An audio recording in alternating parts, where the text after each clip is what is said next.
જન્મદિવસની ઉજવણી લોકો અલગ અલગ રીતે ઉજવતા હોય છે. કોઈ કેક કાપી પાર્ટી કરીને ઉજવણી કરે છે, તો મોટાભાગના લોકો સેવાકીય પ્રવૃત્તિ કરીને પણ જન્મદિવસની ઉજવણી કરતા હોય છે. ત્યારે પોરબંદરના નિમિષાબેન અનિલકુમાર જોશીએ બહેનોને લાલો મૂવી બતાવીને પોતાના જન્મદિવસની ઉજવણી કરી હતી.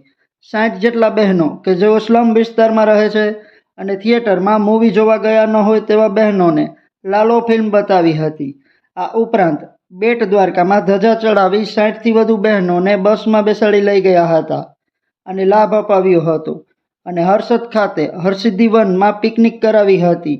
નિમિષાબેન જોશી સાઈનાથ ચેરિટેબલ ટ્રસ્ટના પ્રમુખ છે અને 8 વર્ષથી સેવાકીય પ્રવૃત્તિમાં જોડાયેલા છે.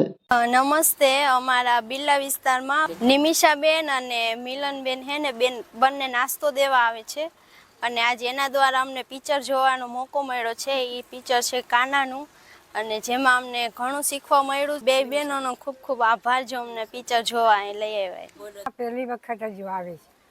લાલાનું પિક્ચર જોવામાં બહુ મજા આવે. સુખી રાખે માં.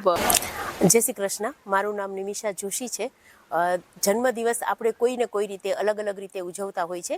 દર વર્ષે અમે લોકો કંઈ ને કંઈ સેવા કરીએ છીએ, પણ આ વખતે લાલો પિક્ચર અમે અંદાજિત 65 બહેનોને બતાવેલું છે અને સાથે સાથે બેટ દ્વારકાની ધજા ચડાવી, બહેનોને મહાપ્રસાદી લેવડાવી, હરસિદ્ધિ વન અને એવા બહેનો કે જેને અમે દર મહિને રાશન કીટની દાતાના સહકારથી મદદ કરતા હોય, દંગા વિસ્તારની દીકરીઓ કે જે આ પિક્ચર જોઈને કંઈક શીખે ને એ લોકોની અંદર વધુ સારા સંસ્કાર આવે એવા શુભ આશયથી અમે આ સેવા કાર્ય કરેલું છે. તો બસ ભગવાન વધુ ને વધુ આવા સેવા કાર્ય કરવાની શક્તિ આપે. દ્વારિકાધીશ કી જય. જય શ્રી કૃષ્ણ.